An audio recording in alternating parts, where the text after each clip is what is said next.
I would have never thought that my life goal would to be one day be tattooed by a guy named Mr. Cartoon.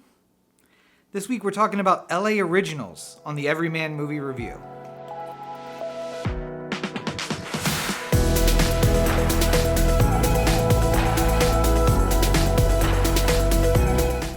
Hey everybody, and welcome to yet another episode of the Everyman Movie Review. At the top, like I've been doing the last few weeks, I would like to say a big please stay home to everybody who's listening. I hope that you found a little diversion in the episodes that I've been putting out over the last few weeks, 2 per week, just like normal.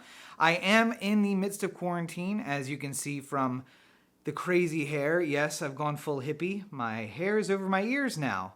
And I have the statutory sign that I have been masking up every time I go out.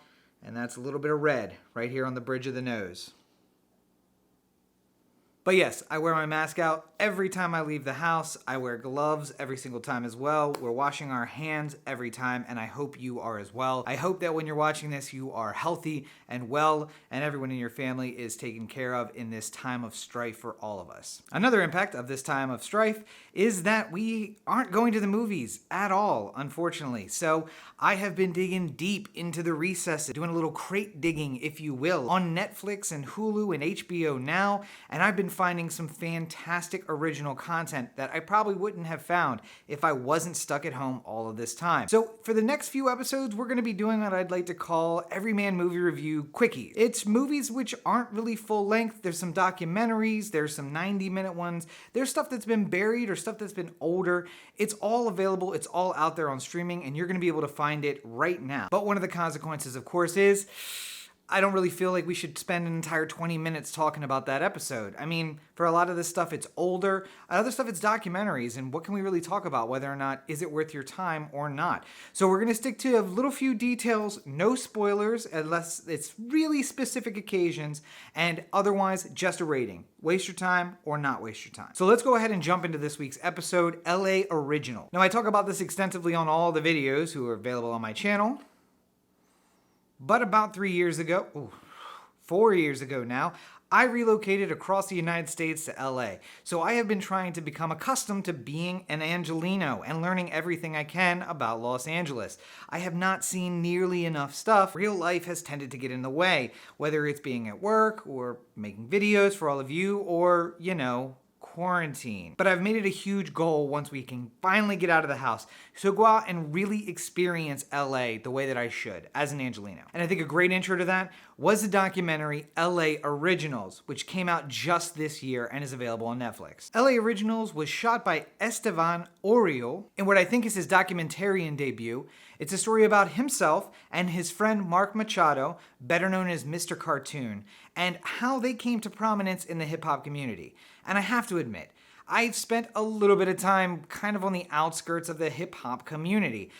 In my day job, I work for a record label, and hip-hop is the biggest growing sector in our music business. And as a teenager, I was driving around in 1999 bumping Dr. Dre's Chronic 2001 in my 1989 Delta 88 Oldsmobile. Called it the Red Bomb. It was bright red. It got like 15 miles to the gallon, and it definitely did have a speaker in the trunk. And LA Originals was an eye-opening experience to everything going on behind the scenes while I was some white rural kid in Maryland out here in LA. LA Originals tell the story about how Esteban Oriol ended up taking photographs of some people, and they introduced him to other people, and he took some really iconic photographs, including, of course, the very famous LA photo of a woman's hands making the LA sign, which now you can see everywhere, and you can see even more knockoffs worldwide. After being introduced to some up-and-coming rappers and hip-hop artists, he started taking their photographs,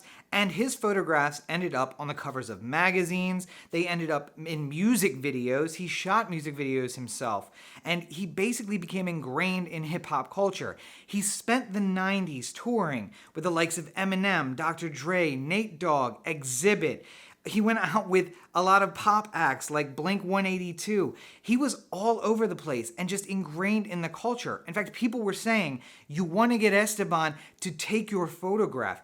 there's a chance you might get in a magazine only because he took your photograph, not because who you are. The movie is also kind of a story about how he met his partner in crime, his hetero life mate, if you will, Mr. Cartoon. Mr. Cartoon, aka Mark Machado, was an artist in LA. He started out doing graffiti art all over the place. He became well known for his style. He took that style from graffitiing walls to making paintings and portraits, drawings, and then from drawings to tattoo. And there was a time in the 90s where if you didn't have a Mr. Cartoon tattoo, you were nobody in the hip hop arena. And even today, people wear it as a badge of honor. One of the people on the documentary said, "It's like I have a brotherhood. If I look and I see someone's ink and I see they have a Mr. Cartoon, I'll always just pull my shirt up and show them, I got a Mr. Cartoon too." And you automatically have something in common. That is a crazy thing. And just to think that like all of these guys who are now approaching 40, who were very big in the 90s, movie stars, politicians, guys who were kind of coming up in their communities, rappers, musicians of all kinds. I mean, the names in this documentary who talk about getting tattooed by Mr. Cartoon: Justin Timberlake, all three guys from Blink-182, Exhibit, Dr. Dre. He talks about how when he was on tour with D12, he actually did tattoos for all the members of D12. He did, Eminem, I think, has D12 on his forearms. He did those tattoos. And then I can't remember the guy's name who's like the big guy from D12, but he had no tattoos and decided to get a stomach tattoo. And one of the guys jokes, it was so much real estate, but Mr. Cartoon basically just was like, all right, got this.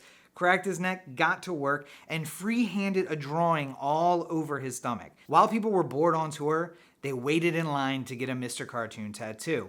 And later in the 90s, they paid tens of thousands of dollars for the opportunity to have Mr. Cartoon tattoo them. It's an amazing story. And the story of how those two guys, how Esteban and Mr. Cartoon actually met up, formed their partnership, how they noticed that, you fill in something that I don't have and I fill in something that you don't have.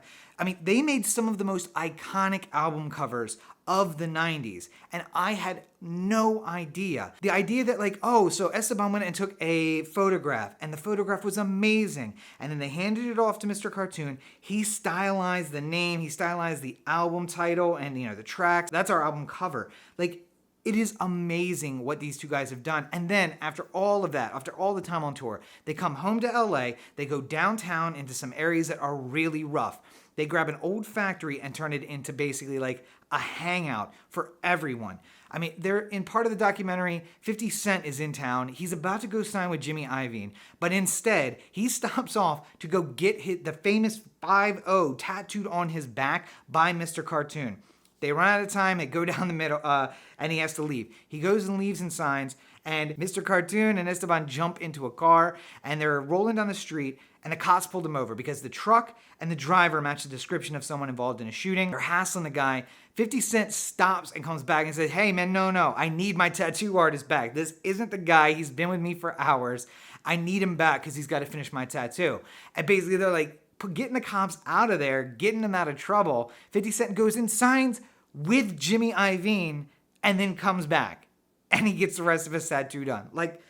That is an insane story. And then to think about, they describe how their cadre of friends is just drug addicts who are hanging around and got their shit together, and then now he works security, and these guys from the neighborhood who weren't going to do anything with their lives, but Mr. Cartoon and Esteban brought them in, and now they're working in this whole industrial complex. And it's an amazing story, and you learn so much about hip-hop in the 90s and everything in the culture at the time and how these guys influenced so much that you and I had no idea of. And I was riveted to my screen for the entire time. So listen, let's go through our questions and is this movie for you? First of all, if you don't like documentaries, if you don't like learning about things that just aren't really your cup of tea, go ahead and skip it because it is a documentary. It's super entertaining, and you see stuff like Snoop Dogg talking about getting his first tattoo, and he's sitting there in the studio, he's smoking, of course, and he's got his Laker jerseys on, and there's an interview with Kobe, which is a little bit of a trigger warning for people who that may bring up some kind of emotions. And he's talking about getting a tattoo and, trash talking guys on the court and showing him oh, this is a real Mr. Cartoon. You can take that fake Mr. Cartoon out of here. And it was a brand of honor in the NBA. all of these stories from 2 decades of life. Just, if that doesn't astound you, then don't even waste your time. It's not for you. If you're not into hip hop, if you're not into the hip hop culture, I mean, I'm like NBA, rappers, and music in general, and just LA culture, the whole thing about taking that little bit of LA culture. And I always associate it with Dr. Dre and how 2001 blew up. It kind of spread that stuff worldwide about like lowriders and that lifestyle. No, it didn't. Esteban's pictures and Mr. Cartoon's tattoos are what spread that worldwide. Dr. Dre just rode the wave. They're the ones who are driving the wave. And to learn that and 1,000 other things just blew my mind. So if you're not into documentaries, if you're not into hip-hop culture, if you're not into tattoos, if you're not into music, like this is not for you. Like if you've come this far and this is not, I don't know, if you haven't stopped to be like, all right, enough, I'm going to go watch this, then it's probably not for you. I think most of the people who are going to watch it have already stopped my review and they are going to watch it on Netflix right now. It's available as I'm speaking to you, so why would you wait and watch it? But I give LA Originals 2 big thumbs up. It is not a waste of time at all. It's one of those things where it's like, hey, this looks interesting. I could watch this. And then by the end, you're riveted and you're wishing like, oh, there's not more? There's not a part 2? This is not a miniseries? Like, oh, I wish there was more of this. I want to hear more of the stories. And that's the best kind of documentary. It's the sneaky kind that you learn a lot and you're entertained the whole time. That's what you're dealing with. So definitely go and check out LA Originals. It's available on Netflix right now.